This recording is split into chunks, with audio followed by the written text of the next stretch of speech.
Eh, para hablar de una enfermedad huérfana o rara, la prevalencia de estas enfermedades es 1 en 100.000 de la población general. Por tanto, hemofilia no estaría considerado si voy a hablar de ese requisito, porque, como vamos a ver, es 1 de cada 10.000 de la población. O sea, una huérfana es mucho más difícil o sea, la población es muy poca. Sin embargo, han sido consideradas ciertas patologías que son de poco diagnóstico y sobre todo que son enfermedades de alto costo, han sido consideradas también por eso dentro de ese listado y por eso es que ha sido incluido. Entonces, ¿qué es la hemofilia? El primer concepto es que es una enfermedad hereditaria que, en segundo lugar, afecta principalmente a los hombres, pero como vamos a ver, también podemos encontrar hemofilia en mujeres, pero es rarísima. Como vamos a ver, requiere una situación especial para que se pueda manifestar la enfermedad en mujeres. Cuando hablo de enfermedad en mujeres, y esto también siempre lo recalco, que la patología hereditaria que causa sangrados más común es la enfermedad von Willebrand, y la enfermedad von Willebrand sí se va a manifestar tanto en hombres como en mujeres, pero se va a identificar más en mujeres por las menstruaciones abundantes. Entonces, cuando tengo una mujer con menstruaciones abundantes y antecedentes también familiares, la mamá, las hermanas, tías, similar, de todas maneras hay que buscar el diagnóstico de enfermedad von Willebrand, porque se puede dar. Entonces, cuando yo tengo una paciente mujer, sospecho en von Willebrand más que en hemofilia, porque predominantemente, y lo vamos a ver, se va a ver más la hemofilia en hombres, por la herencia que vamos a determinar, y que se caracteriza principalmente por sangrados espontáneos, y bueno, y cuando hay un trauma mucho mayor, pero el foco principal del daño se presenta en las articulaciones, como vamos a ver, y por tanto van a llevar a la discapacidad de estos pacientes si es que no reciben un tratamiento adecuado. E incluso pueden morir en etapas tempranas de la vida si se desconoce de la enfermedad, ¿no? Como lamentablemente ocurre en nuestro país. Siguiente.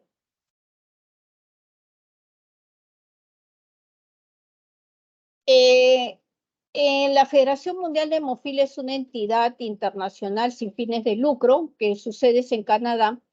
Su misión principal es la identificación de los pacientes, las personas con hemofilia en los países, y hacen anualmente una recopilación de datos de los países, y en base a esto sacan la cantidad de pacientes que hay a nivel mundial identificados, y actualmente es aproximadamente 350.000 personas en el mundo presentan hemofilia.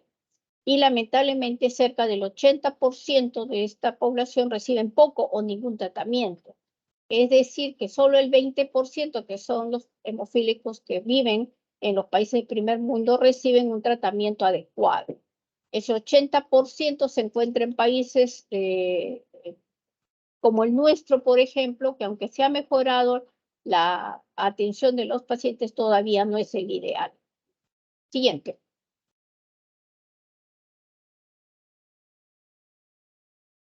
Entonces, si estimamos que tenemos 1 de cada 10.000 de la población, bueno, aquí tendría que modificar ya la cantidad de hemofílicos que probablemente estimamos, porque en el último censo realizado somos ya 32 millones de habitantes y un poquito más.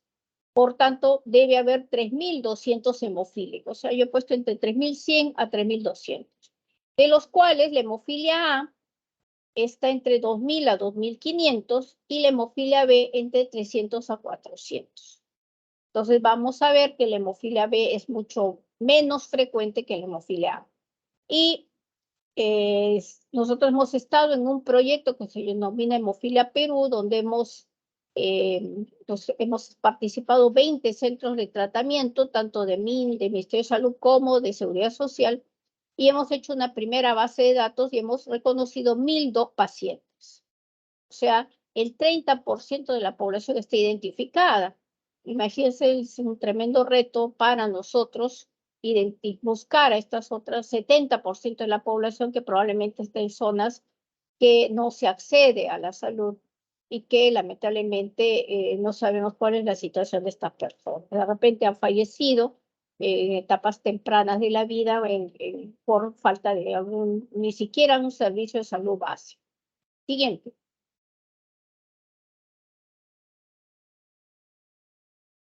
Entonces, la hemofilia es el ejemplo clásico de herencia recesiva ligada al cromosoma X.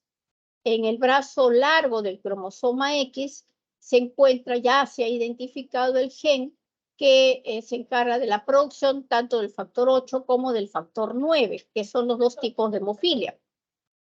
Sería la deficiencia de 8 es hemofilia A y la deficiencia de 9 hemofilia B. Entonces,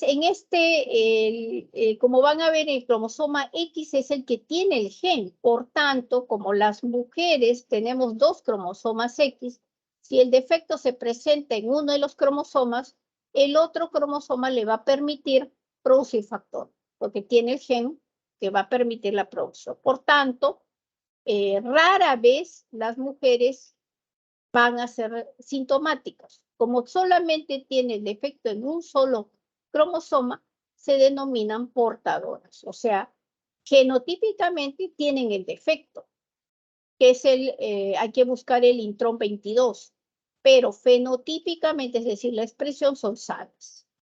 Y como vamos a ver, algunas portadoras podrían tener síntomas de sangrado, pero son muy pocas. La mayoría de portadoras, e incluso si no hay antecedente familiar, van a diagnosticarse o determinarse que son portadoras cuando tengan hijos hemofílicos. En cambio, los hombres, como los cromosomas del hombre son XY, el cromosoma Y no tiene el gen capaz de producir factor. Por tanto, ellos dependen solo del gen que se encuentra en el cromosoma X. Si ese gen está defectuoso, entonces la producción de factor se va a ver afectada. Por eso es que los hombres van a expresar la enfermedad. Y vamos a ver, lo van a transmitir a sus hijos de acuerdo a la herencia que vamos a ver. Algo importante, el primer hombre de esa familia que tiene la enfermedad va a ser quien determine el tipo de hemofilia y la severidad para toda su descendencia. O sea, si el primer varón fue hombre, un A severo, todo el resto de su descendencia, los nietos y los que van a seguir son A severos. No se da esa condición en el que, por ejemplo, el abuelo es A severo y el nieto sale A leve. Si se presenta, quiere decir que alguno de los dos dosajes está errado. Y porque es fundamental el laboratorio para el diagnóstico. Entonces va a dar el tipo de hemofilia y el grado de severidad. Y bueno, la mayoría tiene el antecedente familiar. Cuando nosotros hacemos la historia clínica, entonces tenemos que investigar si tiene otros miembros de la familia y probablemente sí lo tenga, pero una tercera parte de los pacientes no tienen esa historia familiar. Entonces significa que ese paciente es el primero, como es una mutación, es el primero que va a presentar el defecto y de ahí para adelante lo va a transmitir a toda su descendencia. Siguiente. Entonces decíamos que hay dos tipos de hemofilia, la hemofilia A, que es la deficiencia de factor 8, llamada hemofilia clásica, hemofilia común, y la hemofilia B, que es la deficiencia de factor 9, llamada también enfermedad de Christmas. En algunos libros, sobre todo los que no son de hematología, tipo el Harrison, por ejemplo, aunque ya creo que estos últimos años ya han sido las modificaciones, describen la hemofilia C como la deficiencia de factor 11. Esa deficiencia ya no se llama hemofilia. La hemofilia, el concepto de hemofilia solo está dado para la deficiencia de 8 y de 9, porque clínicamente no puedo determinar, la sintomatología es similar, no puedo determinar por clínica si el paciente es deficiente de 8 o 9. Yo tengo que hacer los dosajes para dar el diagnóstico. En cambio, la deficiencia de 11 tiene algunas clínicas diferentes a estas dos patologías. Siguiente.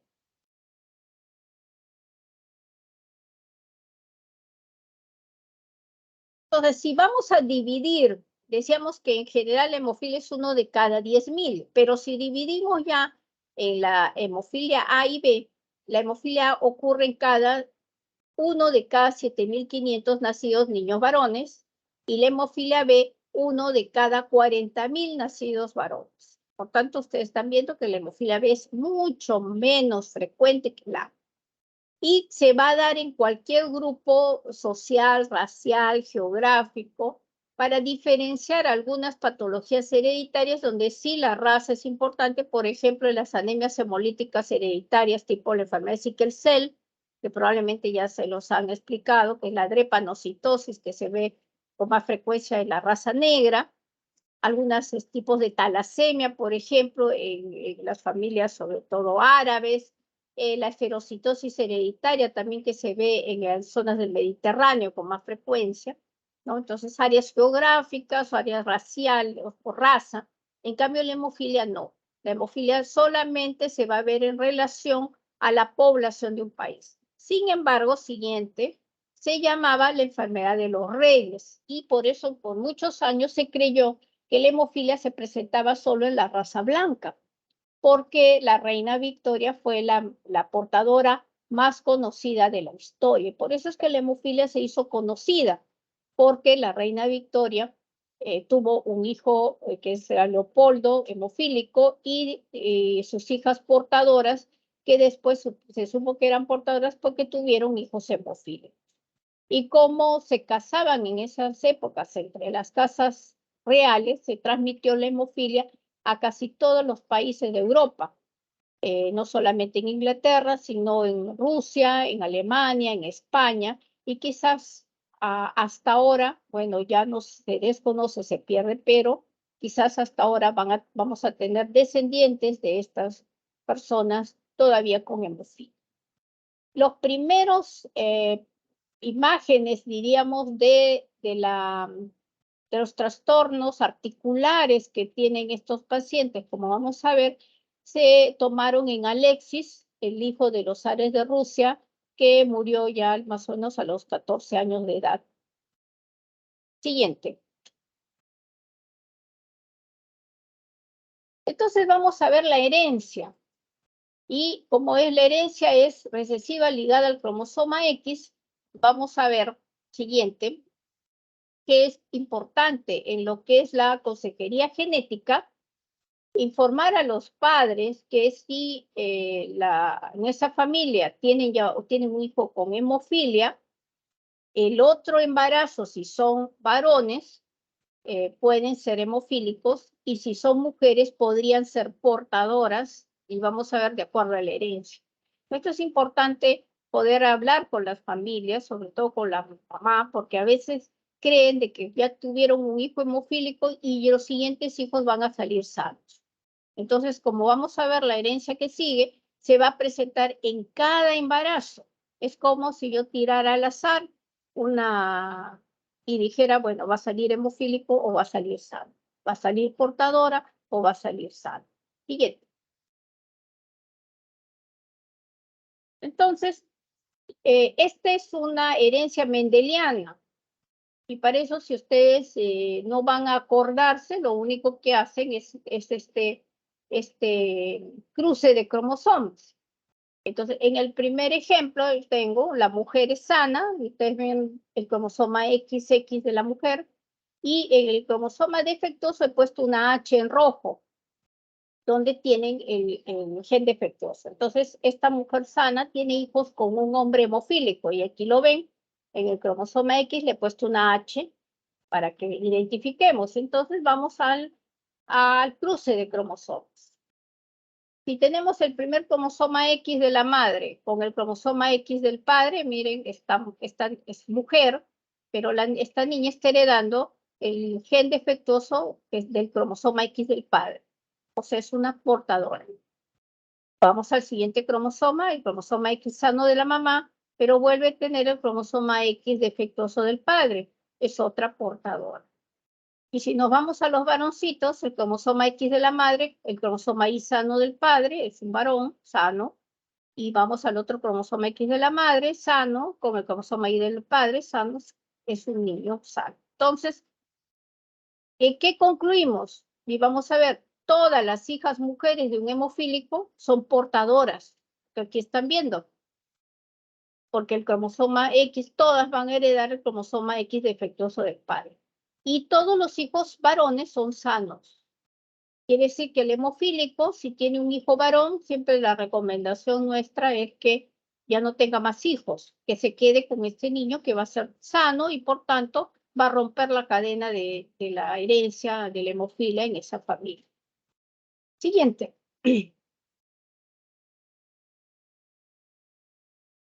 Pero el segundo ejemplo es esa niña que era portadora, ahora ya creció, la tenemos acá, tiene su cromosoma X sano y el cromosoma X defectuoso, le he puesto una H, y tiene hijos con un hombre sano. Entonces, ven, el cromosoma X sí, no he puesto nada, es sano.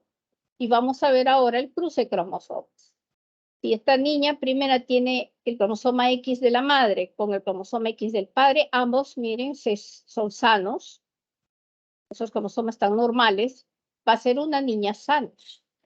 Pero si tenemos el segundo ejemplo, cromosoma X defectuoso, ahí tenemos la niña hereda ese cromosoma, le he puesto un H, y el cromosoma X del padre es una niña portadora. Nos vamos a los varones, cromosoma X de la madre sano, pero el cromosoma Y del padre es un varón sano, y esta es otra opción, la cromosoma X defectuoso, le puse el H, con cromosoma Y, es un varón hemofílico. Entonces decimos, si el embarazo es mujer, hay 50% de probabilidad que sea sana o que sea portadora. Y si el embarazo es varón, puede ser sano o puede ser hemofílico. Entonces, es al azar. Puedo tener una familia de 4 hijos, el primero ser hemofílico y las 3 hijas ser portadoras. O puedo tener solo un varoncito con una hermana y la hermana sea sana o la hermana sea portadora. Entonces, aquí fundamental que vamos a ver, a diferencia de la primera en donde todas las niñas son portadoras, se llaman portadoras obligatorias, aquí no, aquí la niña puede ser portadora, puede ser sana, se llama portadora probable. Estas mujeres sí se van a beneficiar con el estudio de portadoras, que lamentablemente no lo hacemos, es ya un estudio genético y buscando el intrón y lamentablemente no lo hacemos en el país. Y es fundamental hacerlo, porque lamentablemente las hermanas de un hemofílico cuando son adultas no quieren tener hijos, porque temen que vayan a ser portadoras y tener hijos hemofílicos. Y como han visto a su hermano padecer desde muy niño, no quieren hacerlo, pero de repente ella no es portadora, es sana. Entonces, una de las que se puede beneficiar son estas mujeres para el estudio de portadores. Siguiente. Y el tercer ejemplo es el que tratamos de evitar, porque estamos viendo la carga genética es de ambos, pero no se puede a veces porque actualmente el concepto son las asociaciones de pacientes, entonces se pueden conocer un hemofílico con una mujer portadora, la hermana de repente de un hemofílico que es portadora, entonces ustedes están viendo la carga es en ambos. Tenemos el padre con el cromosoma X, ahí está la H, y la mujer con uno de los cromosomas X con la H. Vamos a ver cómo es la herencia, cómo salen los hijos. Entonces, vamos a ver, si es mujer, vamos a ver el cromosoma X sano de la mamá con el cromosoma X defectuoso del padre. O sea, ella es una portadora. Pero la otra posibilidad es que esta niña tenga el cromosoma X defectuoso con el cromosoma X defectuoso del padre. Usted está viendo, esta niña tiene el defecto en ambos cromosomas. Es una niña con hemofilia. Entonces, ¿puede haber hemofilia en mujeres? Sí. Producto de una madre portadora con un padre hemofílico. La otra posibilidad que haya hemofilia en mujeres es que esta niña que es portadora, en la embriogénesis pierda ese cromosoma X durante el embarazo, la parte, o sea, es una X0, es una Turner, pero como perdió el cromosoma X sano y le queda solo el defectuoso, ella va a ser hemofílica también. O sea, va a ser una Turner y hemofilia. Vamos a los varones, el cromosoma X de sano, con el cromosoma Y del padre, es un niño sano, y el último va a heredar el cromosoma X de la madre, defectuoso, y el cromosoma Y del padre va a ser hemofilia. Entonces, aquí tratamos de evitar esta carga porque imagínense, hay mayor posibilidad de tener hijos con problemas, tanto hemofílicos o portadoras, que tener un hijo normal, ¿no? Pero se va a dar en cada gestación. Siguiente.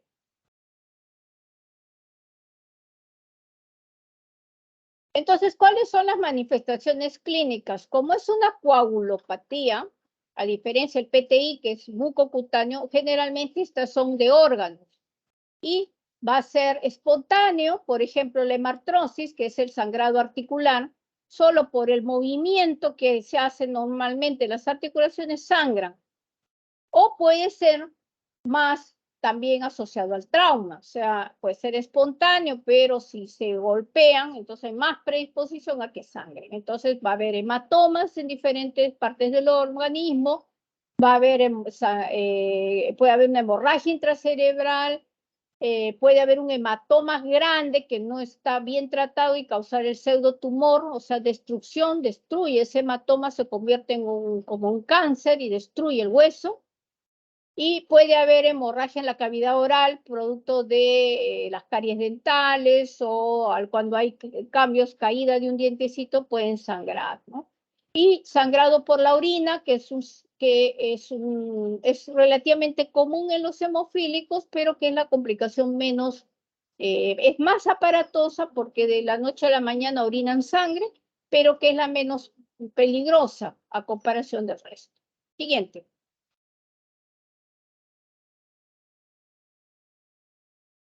Entonces, los sangrados pueden ser bucocutáneos, hablamos de la cavidad oral, no es común, a diferencia del PTI, pues que el sangrado sí se va a dar más en sangrado mucocutáneo, no, acá no vamos a ver petequias, por ejemplo, sí podemos ver equimosis, va a haber hematomas también, y pero sí puede haber por los cambios de dentadura o porque hay caries, que eso es algo muy común lamentablemente en los niños.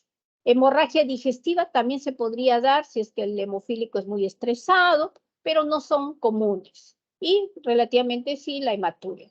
Pero a nivel ya de órganos internos, puede haber de músculos, el psoas ilíaco es uno de los más comunes, puede haber en cualquier zona ya por trauma, en articulaciones, en meninges, en peritoneo, si hay un hematoma, eso sí suelen ser post-trauma, y pleura es rarísimo, yo he tenido un caso, pero también ha sido por un accidente que tuvo el paciente, entonces tuvo un golpe y puede hacer esa colección de sangre, ¿no?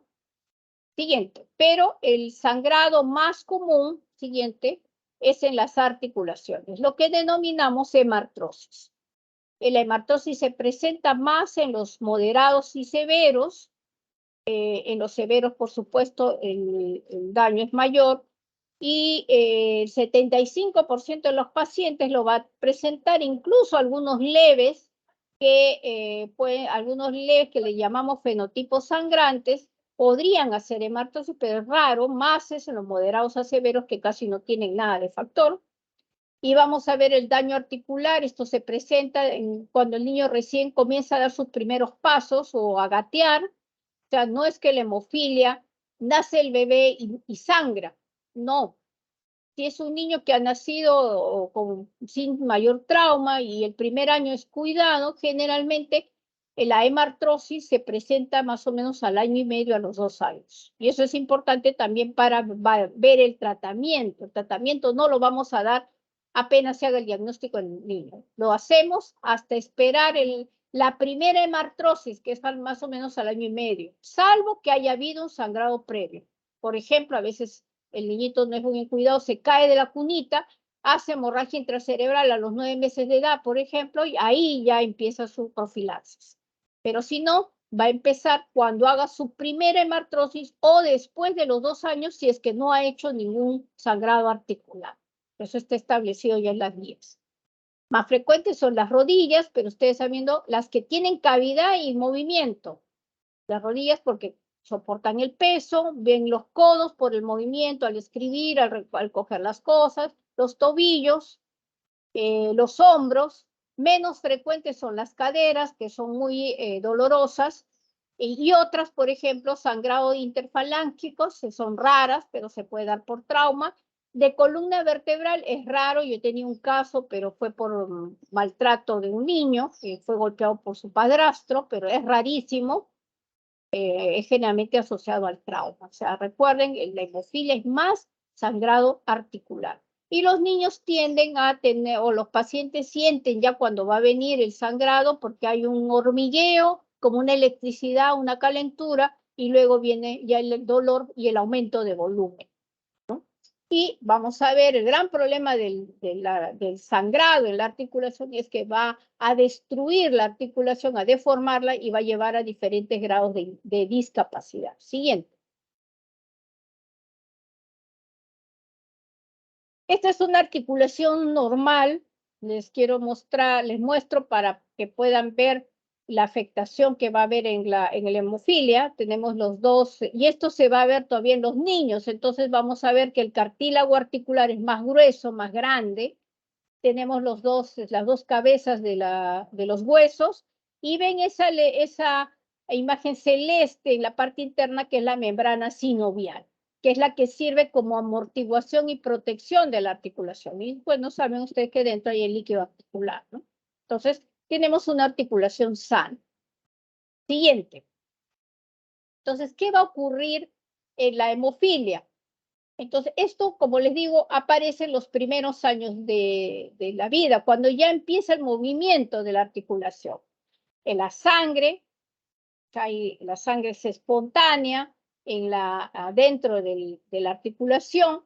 Entonces, en primer lugar, ese aumento de la sangre hace que incremente la cápsula articular, y por tanto viene el dolor. Y el dolor es intenso. La hemartrosis, que es el cuadro agudo, si yo le pregunto de 0, que no hay dolor, a 10 que hay dolor, ¿cuánto es el dolor? Me va a decir 8, y algunos hasta 10 de dolor. Y es un dolor intensísimo, que con aumento de volumen, con calor en la zona, y que impide el movimiento. Incluso el niño toma una posición antálgica, lo dobla la articulación, y está en semiflexión, y permanece en cama, no puede moverse. Esa es la típica hemartrosis.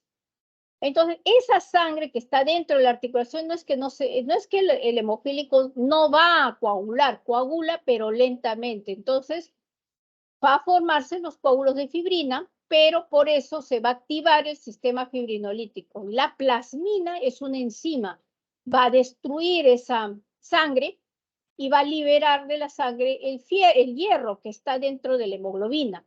Ese hierro es el problema, porque el hierro se va a acumular en toda la cavidad de la articulación, y va a comenzar a fibrosar, o sea, donde se deposita causa fibrosis. Y a la par, sobre todo, la sinovia es la que se va a afectar. Entonces, la sangre va a estimular la sinovia para que se engruese, pero también va a haber acúmulo de hierro, de hemosiderina, que es es como se almacena el hierro, y por tanto la membrana sinovial se va a engrosar, se va a tender a fibrosar, y entonces va a ocasionar el segundo cuadro, como ustedes van a ver, es ya la sinovitis. Por eso es que a la larga lo que se va a producir en el hemofílico es la sinovitis crónica. El paciente está recibiendo ya tratamiento con factor, pero no, lamentablemente el daño articular sigue, y por eso es que la función, la salud articular ha sido una de las causas por las que ha habido tantos cambios en los tratamientos para la hemofilia, porque se ha visto que solamente con el factor no se detiene, o sea, disminuye el daño, pero siempre lo van a presentar. Ese es el problema, porque hay periodos de tiempo, como vamos a ver, la profilaxis nosotros lo damos 2 o cada 3 veces a la semana, no la podemos dar diario, y hay periodos de tiempo en donde, claro, en las primeras horas hay un pico, pero luego va cayendo y hasta que reciba la siguiente dosis, de repente hay un espacio en el que no hay factor y por tanto ese periodo de tiempo sangra. Entonces siempre el hemofílico en mayor o menor grado tiene daño articular. Por supuesto que si aquellos que cumplen con más disciplina los tratamientos cada 2 o cada 3 días, como se les dice, y más todo lo que es la parte de la rehabilitación, puede aminorar estas complicaciones. Pero generalmente, como los hemofílicos son tan indisciplinados, ellos ya no, y bueno, el aplicarlo endovenoso, a veces no, ya un adulto no encuentra las venas, una serie de inconvenientes, entonces el paciente ya no se aplica, solo se aplica cuando aumenta de volumen y hay dolor. Entonces, la hemartrosis es el cuadro agudo, pero la sinovitis crónica, como están viendo en el segundo cuadro, ustedes ven esa lámina celeste, ahora está mucho más gruesa, y esa persona ya esa sinovitis está hipervascularizada, entonces va a sangrar de poquito en poquito en poquito.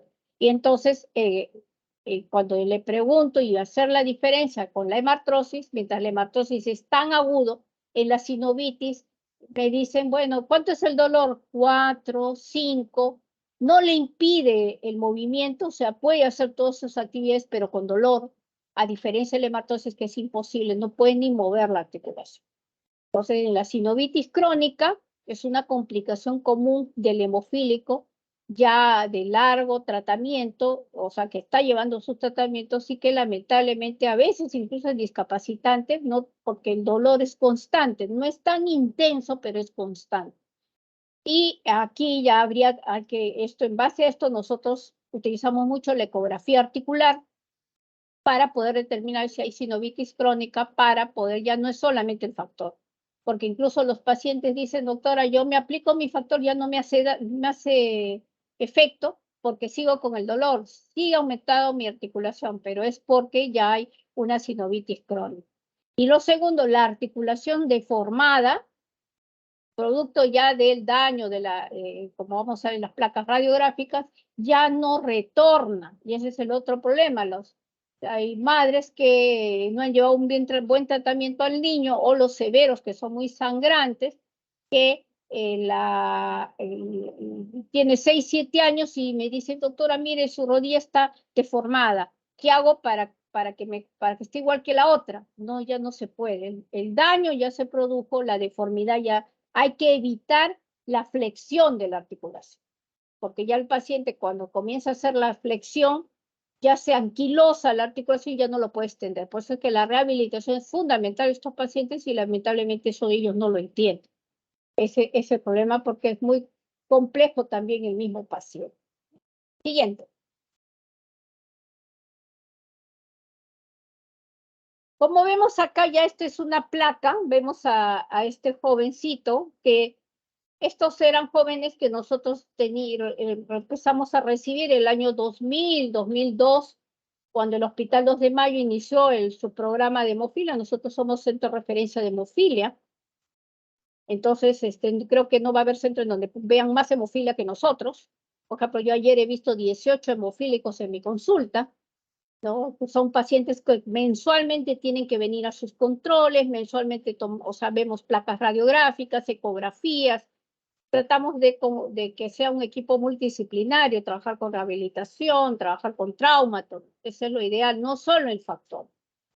Y van a ver, lamentablemente, este joven nunca recibe tratamiento, probablemente, y ven la hipotrofia, porque eso es lo segundo.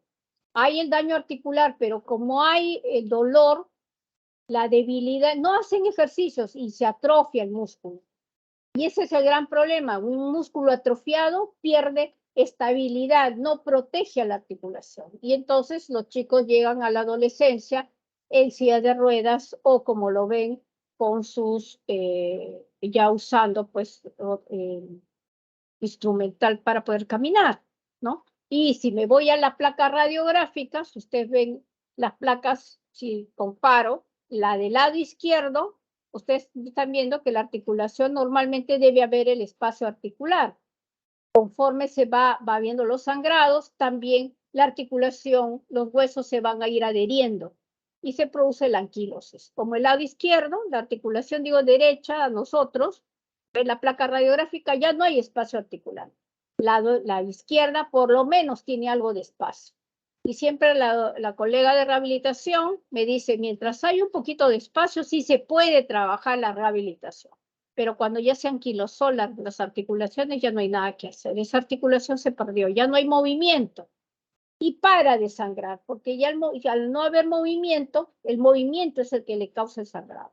Entonces, pero ya se deformó y ya se discapacitó ese paciente, ¿no? Siguiente.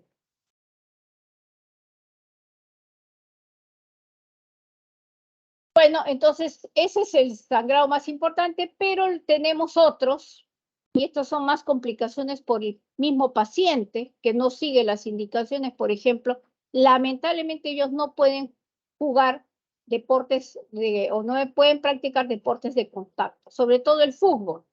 El gran problema en el fútbol, los chicos se escapan, ¿no? Y reciben, pues, vienen una patada en el abdomen, hacen hematoma abdominal, hacen hematoma del psoas, que es el psoas, ustedes saben que es un músculo que va desde la zona ilíaca, lumbar, hacia adelante, hacia el ilio, hacia la parte perineal, y es un músculo muy vascularizado. Entonces, si el hemofílico, ven ese chico que hemos visto todo hipotrófico, quiere subir el micro, hace un tirón, va a sentir un dolor en el abdomen y puede semejar un abdomen agudo.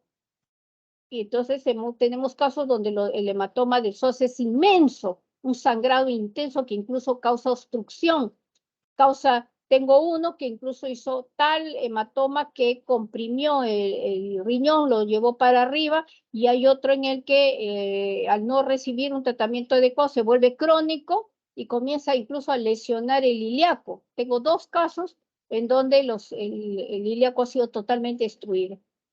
Entonces, por complicaciones, porque el paciente o estuvo muy lejos, donde no hay centros de tratamiento y por tanto no hay acceso al tratamiento. Segundo, hay un tremendo desconocimiento de los profesionales, sobre todo los médicos, porque estos pacientes deben ser transferidos inmediatamente a nuestros centros para poder, donde hay más experiencia y donde hay el tratamiento, o el mismo paciente se abandona, ¿no? Entonces, lamentablemente estas complicaciones se van a dar, ¿no? Entonces, el hematoma del psoas puede tener esas complicaciones e incluso, como ahí hay vasos y nervios, va a haber una sensación, una parestesia, una disminución de la sensibilidad en el muslo, que también va a tardar bastante en revertir y a veces no revierte totalmente, ¿no?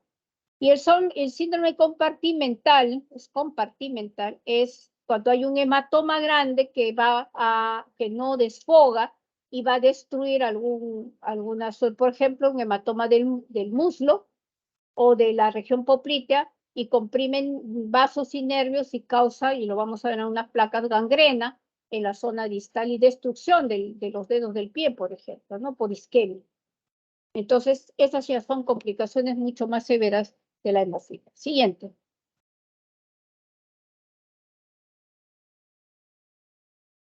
Bueno, en mucosa ya hemos visto. Siguiente. Ya hemos hablado un poquito de esto. La hematuria también ya hemos comentado que se va a ver más en los severos, hay más en susceptibilidad, si de niño hizo hematuria lo va a hacer toda la vida. En este caso, bueno, para de todas maneras siempre considerar que es por hemofilia, hay que descartar una causa orgánica, o sea, hay que por lo menos hacer una ecografía pélvica para determinar o abdominal y para poder ver que no sea una causa orgánica, ¿no? Entonces, porque la hematuria de por sí, el mismo hemofílico sin causa orgánica lo puede presentar, pero siempre hay que descartar. Siguiente. Bueno, los sangrados que pueden peligrar, sobre todo la hemorragia intracerebral.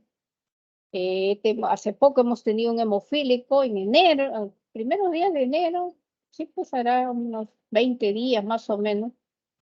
Un joven que no lo conocíamos, es 25 años de edad, hemofílico A leve, y como los leves no tienen mayor sintomatología, muchas veces ni vienen al hospital, pero sí es importante que tengan los cuidados, porque igual estos pacientes pueden, si hacen estos sangrados en zonas peligrosas, pueden morir.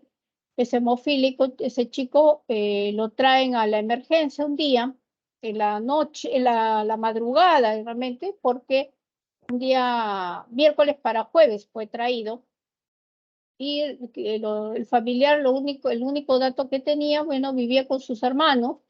El día sábado, el sábado sale para una fiesta, por eso yo siempre les hago la recomendación a nuestros pacientes, y si van a fiestas, no beban, no salgan tarde porque pueden ser asaltados, y no beban porque se pueden, de repente, y si quieren alguien agredir, algún amigo, alguien a veces borrachos, mejor separarse porque ellos van a llevar lo peor.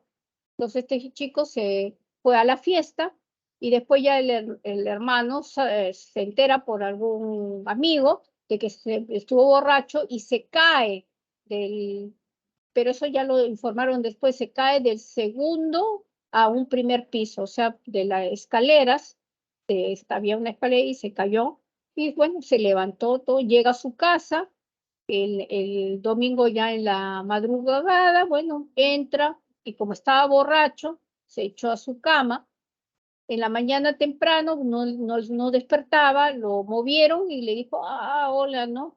Y entonces creían que era porque es la borrachera, dijeron, no, hay que dejarlo dormir. El chico lo dejaron dormir todo el domingo, el lunes en la mañana lo tratan de levantar y bueno, y pensaban que seguía la borrachera, ¿no? Cuando ya en la noche ven pues que no despierta, entonces lo llevaron urgente a una clínica, y fue el día martes. La clínica estuvo un día, el chico ya en coma, o sea, despertaba por momentos, entonces por ahí dijeron que era un hemofílico, entonces la clínica dijo, no, transfiéranlo a un hospital, entonces llegó el 2 de mayo, miércoles todavía. Imagínense todos esos días. Cuando hicimos la tomografía, tenía una hemorragia intracerebral importante, pero ya estaba ya con trastorno neurológico, entró a UCI, era un sangrado, o sea, no era como no era un hematoma del psoas, digo un hematoma subdural nada más, sino que había compromiso, o sea, del mismo tejido. Entonces ya el neurocirujano dijo, por gusto voy a operar. Se le puso toda la cantidad de factor, incluso infusión continua, todo, pero el chico a los 2 días ya le declararon muerte cerebral y murió. Hemofílico leve. ¿Por qué? Por la irresponsabilidad, ese paciente no debió morir. La irresponsabilidad de irse pues a una fiesta sin tomar las precauciones. Y segundo, el tiempo que demoramos también desde el diagnóstico, o sea, no presumieron hasta que llegó al hospital, todo ese periodo de tiempo que a veces incluso cuando ocurre esto, inmediatamente si llega al hospital, pues se le empieza a dar el tratamiento y por tanto para el sangrado, ¿no? En este caso fue un sangrado profuso y el chico falleció.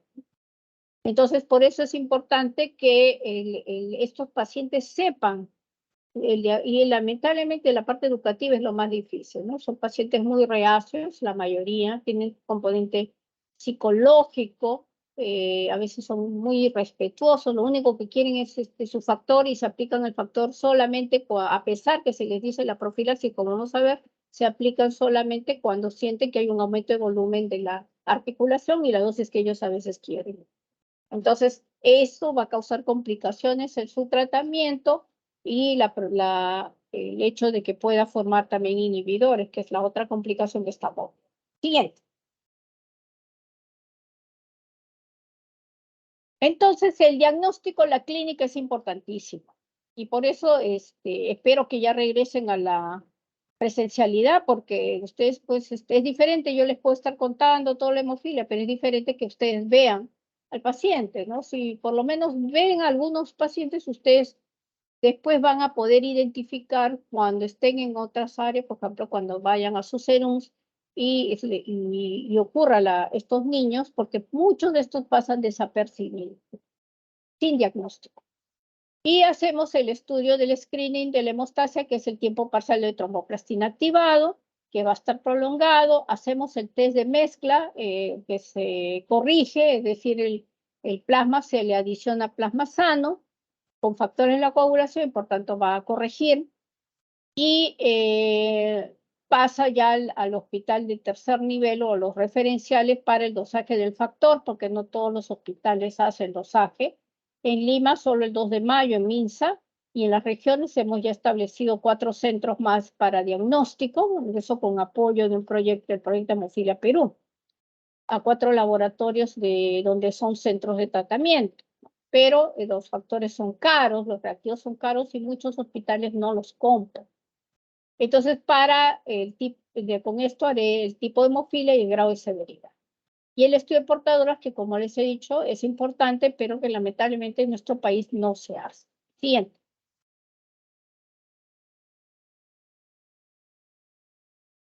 El dosaje de factor se va a dar por porcentaje, todavía lo hacemos en nuestro país, pero también lo van a encontrar en unidades internacionales, pero nosotros lo hacemos todavía por porcentaje.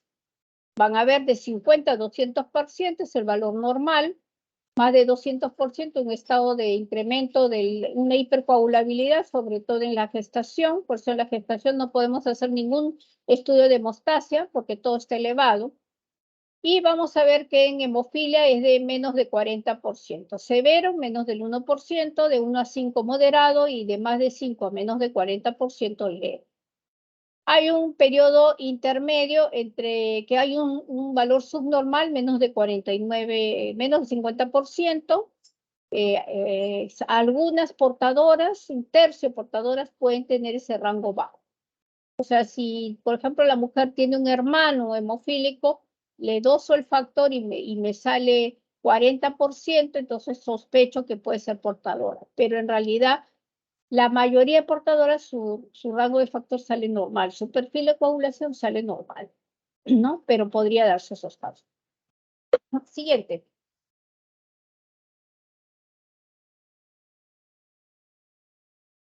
Bueno, estamos hablando ya de las portadoras, pasamos. ¿En quiénes se benefician? O sea, ¿quiénes ya no necesitan hacerse la prueba para ver si son portadoras? Las hijas de hombres con hemofilia, que ya dijimos son portadoras obligadas. Madres que han dado a luz a más de un hijo con hemofilia, porque ya se sabe que son portadoras. Y madre que tiene un hijo con hemofilia y tiene otro pariente, por ejemplo, tiene un hermano con hemofilia. O sea, la señora tiene un hermano con hemofilia y tiene un hijo con hemofilia, entonces ya se sabe que es portador. Siguiente. Y quienes sí se benefician para ver si son o no portadoras, las hermanas de una persona con hemofilia, porque hemos dicho que pueden ser portadoras o no, y las tías, sobrinas y primas de una persona con hemofilia, pero del lado materno. Por ejemplo, si tenemos un hemofílico, el hijo de una señora, entonces toda la rama materna de las mujeres sí es importante hacerse, porque de repente por ahí hay alguna que sea portadora, ¿no? Siguiente. ¿Se puede diagnosticar hemofilia antes que nazca el bebé? Sí, se podría, pero es por gusto, ¿no? O sea, porque, y puede arriesgar al feto y a la madre. Entonces es bien raro que un obstetra o un médico lo haga, ¿no? Una amniocentesis o tomar la membrana coriónica o el cordón umbilical. Difícil, pues que alguno de estos nos arriesguemos, ¿no? Además, a nosotros no nos interesa, o sea, si el embarazo es varón, lo vamos a considerar como si fuera un hemofílico, o sea, tiene que todo el embarazo, el parto principalmente debe ser en el centro de tratamiento. Vamos a observar a ese bebé, incluso a veces algunos de los residentes hacemos que ingrese al momento del parto, por si la idea es que no sea traumático, y esperaremos todavía unas semanas, a veces meses. Si es varoncito, yo no me apresuro a dosarle el factor, salvo, como le dije, si hay algún hematoma o si se ha caído la cunita, etcétera, ¿no? Entonces, generalmente yo espero 6 meses a que el niño crezca para poder hacerle las pruebas, porque se ha dado el caso de que le toman la muestra, como son tan pequeños, se dificulta la toma de muestra y hacen un tremendo hematoma y pueden hacer un compartimental en el bracito. Y eso sí se ha dado casos, ¿no? Siguiente.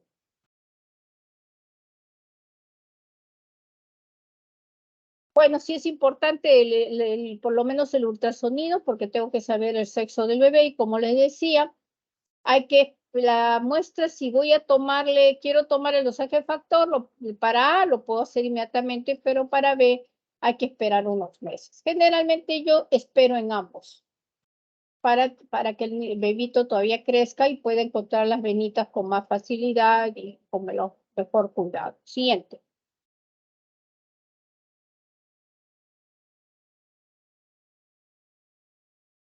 Plasma y crío ya no damos, pasamos a los concentrados factor. Los antifibrinolíticos como el ácido tranexámico que me ayudan son coadyuvantes. La desmopresina que vamos a ver solo se usa en la hemofilia leve y la terapia génica que está en todo su... Actualmente todo está yéndose a la terapia génica.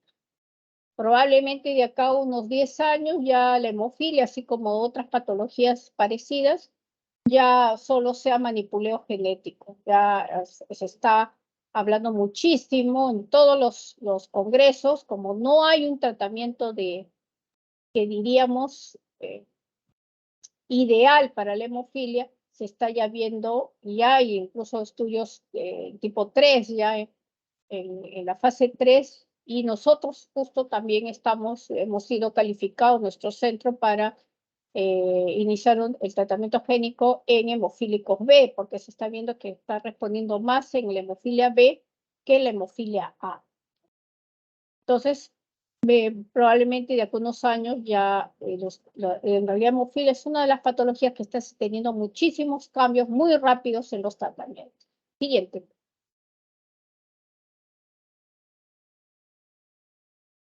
Bueno, pasamos esto porque ya el plasma y el crío han pasado a la historia, salvo que tengamos, o las regiones, en provincias de repente, hasta que transfieran a los niños, podrían utilizarlo, pero en realidad ya nosotros ya, felizmente ya no utilizamos componentes y en un tiempo lo usamos porque no teníamos factor y tenemos un porcentaje muy alto también de esos pacientes contaminados por productos de sangre, ¿no? Sobre todo la hepatitis C. Los adultos, tenemos adultos que son serología positiva, hepatitis C sobre todo, ¿no? Y hay algunos que tuvieron HIV y han fallecido.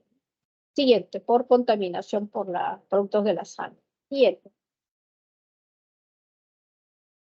Los factores 8 y 9, el problema de estos factores es que son vía parenteral endovenosa, ese es un problema, y pueden ser de origen plasmático, es decir, de donantes de sangre, que son los que nosotros tenemos. En el Perú no hay, el único producto de origen es el plasmático, eh, porque en realidad es más cómodo, diríamos, y la seguridad también ha cambiado, ha mejorado. Nosotros no tenemos planta de fraccionamiento, eso viene del extranjero, con todas las garantías de bioseguridad. El recombinante ya es producto de manipuleo genético, es ya porque el gen productor del factor, como ya lo conocemos, se va a cultivar en células, que pueden ser las células del riñón humano o puede ser del hámster chino, ¿no? Entonces varía el tipo de donde se produce el factor, ¿no? Y el problema de los recombinantes es que como son productos mucho más laboriosos, el costo es mayor, pero también, a pesar que la industria diga lo contrario, se está produciendo mayor cantidad de inhibidores, o sea, anticuerpos contra el factor 8 o 9 en los productos recombinantes que en de origen plasmático, ¿no? Entonces, hay serios problemas de cuando manejamos un hemofílico con inhibidores. Puede haber el recombinante de vida media prolongada, que sirve muchísimo, protege más en la profilaxis, viven más, sobre todo el factor 9, puedo darlo una vez cada 15 días, y eso es una gran ventaja, en lugar de darlo 2 a 3 veces por semana. Y en el factor 8 se ha alargado un poquito, pero no tan marcado como si en el 9.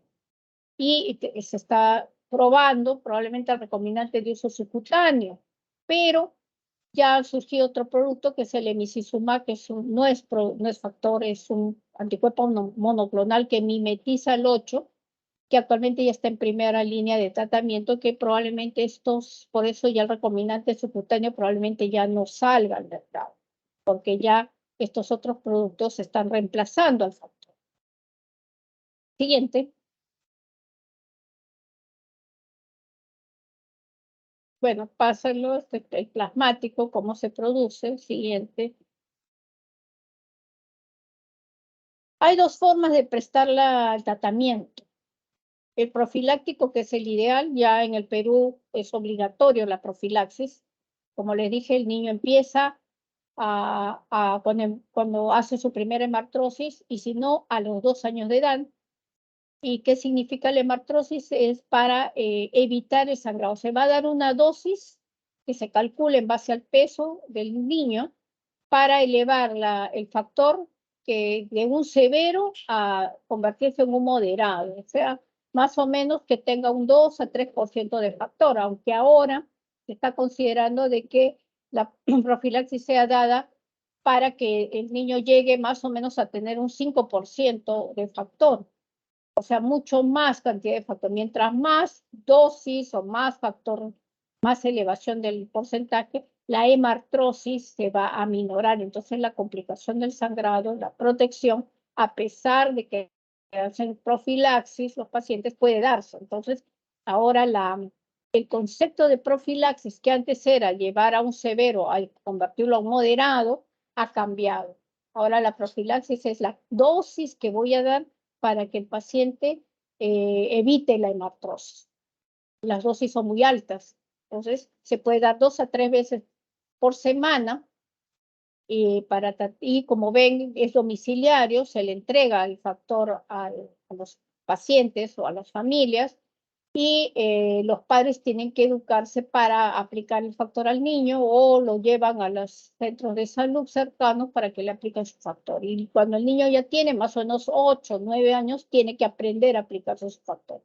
Y ustedes lo ven, tiene que cargar, viene en un polvo, lo carga con un líquido que viene y trae todo, trae la aguja, las jeringas, todo para cargar su factor y ven su vía y se aplican como el caso de este niño. Entonces se aplican 2 a 3 veces por semana, dependerá ya de la dosis y la indicación del médico, o cuando, por ejemplo, van a hacer alguna actividad mucho mayor, fuera de ese día pueden aplicarse su factor, o si hay un sangrado, notan que está sangrando, tienen su factor y se aplica. Siguiente. En cambio, la otra es cuando es episódico o cuando hay sangrados. En aquellos pacientes que no reciben factor o solamente a demanda, es decir, tienen su factor cuando hay sangrado, cuando hay una complicación mayor, cuando se les dice que sí, hay una hemartrosis, pero se aplicó su factor y a los 2, 3 días no mejora, ya tiene que venir al hospital.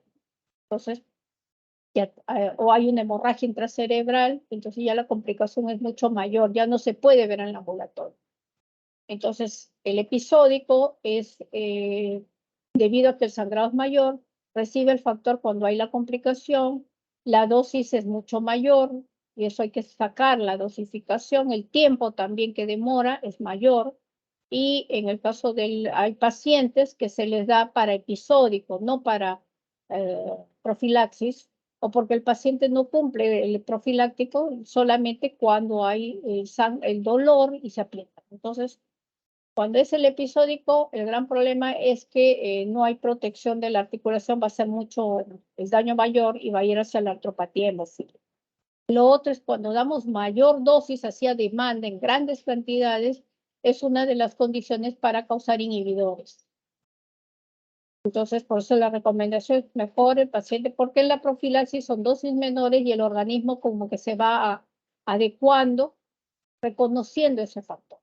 Cambio, como son dosis grandes y quito el factor y hasta la próxima, a veces puede pasar 2 meses, 3 meses, vuelvo a dar grandes dosis, entonces el organismo comienza a hacer anticuerpos. Entonces, es una de las condiciones para inhibidores. Siguiente. Entonces, cuando tenemos ya por grado SB, cuando haya demanda, por ejemplo, una hemorragia intracerebral, entonces ahí voy a ver pues la severidad de la lesión, el grado de deficiencia, cuánto vive el factor. El factor 8 vive entre 8 a 12 horas, o sea, lo daré 2 veces al día, y el factor 9 entre 18 a 24, o sea, vive un poquito más, entonces puedo darle una dosis diaria. Aunque eso es relativo, depende, nosotros en casos de sangrados muy grandes o el paciente va a entrar a un tipo de cirugía, nosotros damos la incisión continua, que ya es otro procedimiento que no es, estos son en bolo, y la infusión continua ya demora, es establecer ya una dosificación en 24 horas en bombas de infusión. Entonces, eso es otro método también que se puede utilizar. Siguiente.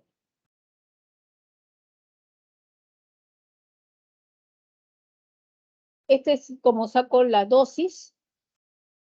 Por ejemplo, si tengo una hemorragia intracerebral, le voy a llevar a 100% el factor. Y si es severo, le voy a poner 0. Y si es un paciente que tiene 40 kilos, por ejemplo, pongo peso 40 por 100 menos 0, pues 100 por 40, imagínense, son 4.000. Entre 2 son 2.000 unidades cada 12 horas. Y si es 9, no lo divido entre 2, serían 4.000 unidades al día, que es bastante. En el Perú, una unidad cuesta un sol. Imagínense, si usa 4.000 unidades, son 4.000 soles diarios. Por eso es que el factor es caro.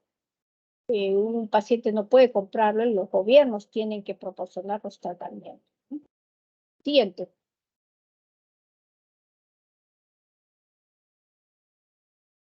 Bueno, la desmopresina que le comentaba, no lo tenemos en endovenoso, solo los tenemos en spray. Nosotros lo usamos más para enfermedad von Willebrand tipo 1, no lo usamos para hemofilia, pero sí se consideran usarlo, pero en la leve. Lo que hace la desmopresina es liberar factor 8 y factor von Willebrand del endotelio, de su mismo almacén. Por eso son en los leves, porque el moderado y severo no producen tal cantidad de factor que puedan mejorarlo, ¿no? Entonces, la desmopresina, en el caso nuestro, lo tenemos en nasal y solo lo usamos para el von Willebrand tipo 1. No estamos usándolo para el hemofilia. Siguiente.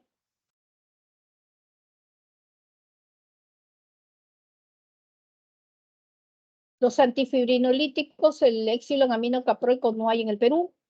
El que tenemos es el tranexámico, que lo que hace es fortalece la fibrina, hace que ese coágulo de fibrina sea más fuerte y por tanto ayude, es coadyuvante del factor, no reemplaza el factor.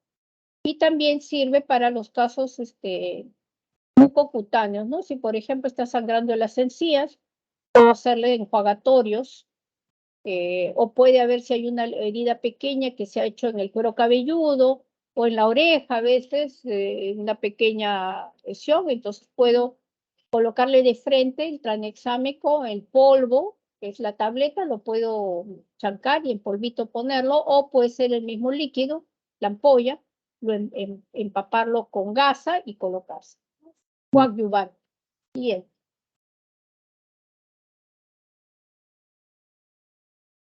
Los antiinflamatorios, algunos colegas usan corticoides. El antiinflamatorio yo no uso, porque también hay que tener mucho cuidado en que el paciente viene con hemorragia digestiva y es porque toma muchos antiinflamatorios por el dolor.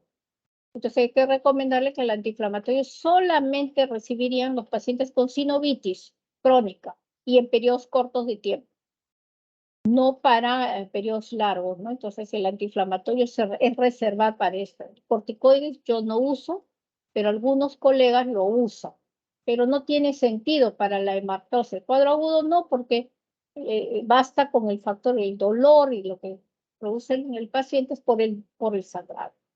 Entonces, basta con eso. Uso la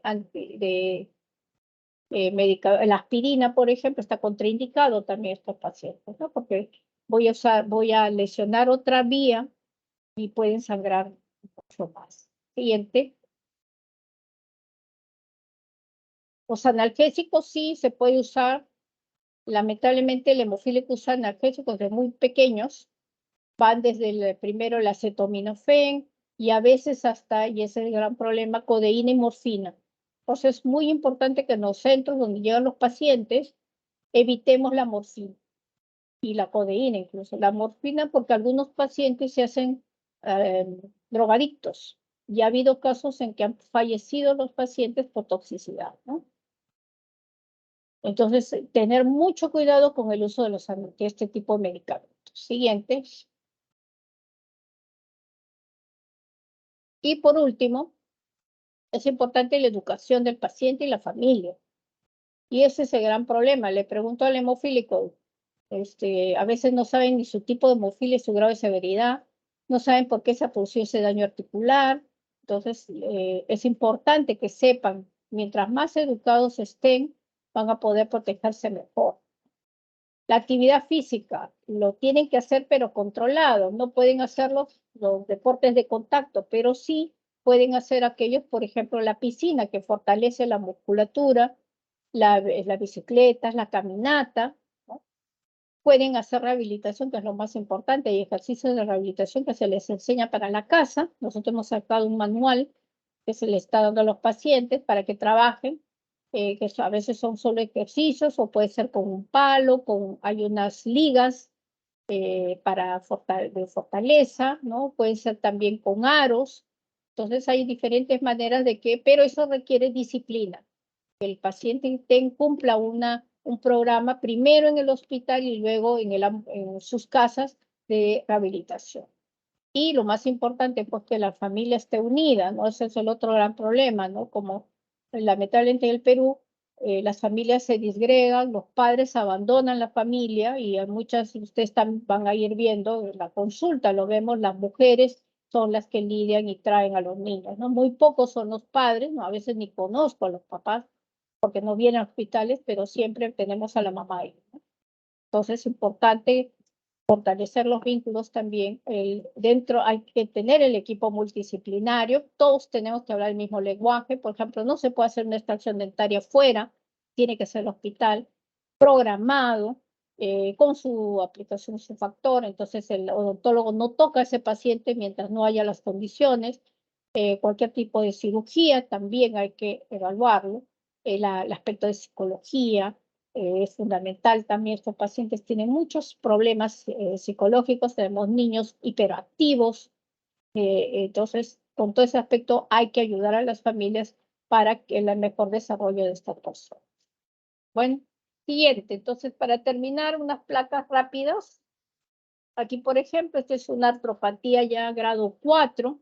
Ustedes están viendo el lado izquierdo, ya se fusionó y el lado derecho ven incluso destruido, o sea, esos dos cabezas de los huesos están totalmente destruidos. Y esto es toda una bolsa de sangre. Por ejemplo, esta articulación está totalmente perdida.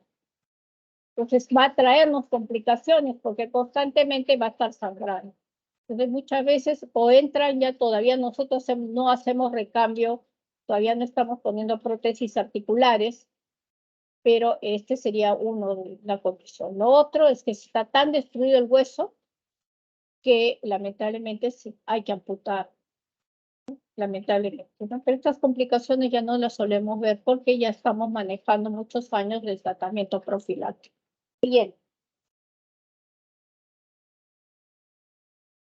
esta es la artropatía crónica, el lado izquierdo, ven el hueso, es grande, ahí no está sangrando, ya se deformó. Y este chico ha tenido inhibidores, acá tenía 14 años, hizo un pseudotumor, destruyó todo el pie y tuvimos que amputarlo porque ya no había otra opción, hizo osteomielitis, muy complicado esta paciente. Al siguiente año perdió la otra pierna, este chico ahora tiene casi 30 años, ha hecho inhibidores nuevamente y estamos tratándolo con inmunosupresor. De hecho, un hematoma de psoas gigante, no es algo complicado, es un paciente uno de los que muy complicados. Siguiente. Ese es el pseudotumor, es un niño de Jaén, vino acá, tenía 14 años también, doblada la articulación, miren el grado de hipotrofia, los padres lo tenían aislado en su casa, no iba al colegio y vino con ese pie totalmente hinchado, lleno de sangre, ya no había hueso, se veía solo los huesos de los dedos, tuvimos que amputar. Siguiente, amputado, lamentablemente. Entonces, estos tipos de pacientes no queremos ver. Estos son chicos que vienen de las provincias, donde todavía hasta se desconoce. Estos chicos a veces vienen del neoplásicas, transferidos porque creen que son cáncer. Y no es cáncer, es el mismo hematoma que ha destruido el periósteo del hueso. Lo carcome y al final se destruye. Siguiente. Y bueno, estos son los pequeños que, bueno, ahora ya están más grandes. Terminamos, chicos. ¿Alguna pregunta?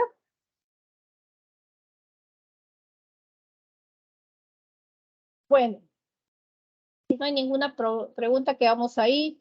Coordinaré con la delegada cómo vamos a tomar el examen, porque es medio complicado el examen. Bueno, el mes pasado lo tomamos usando 2 vías, la conexión acá para verles las caras y por internet les mandamos los exámenes para responder, pero ya conversaré con su colega para ver qué día vamos a tomar el examen, porque lo ideal para mí es que sea presencial, pero no sé si tú, porque yo puedo tomar que vengan a mi hospital en un auditorio, les entrego